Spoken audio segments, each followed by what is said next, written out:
Divide 920 by 5 in long division method.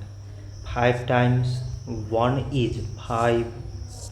On subtracting we get 4. So now we put down these 2 and it is 42. 5 times 8 is 40. On subtracting we get 2. So again we put down this 0 and it is 20. So 5 times 4 is 20. On subtracting we get 0.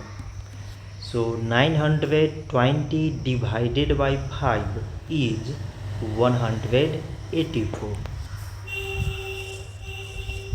So this much for today and thanks for watching.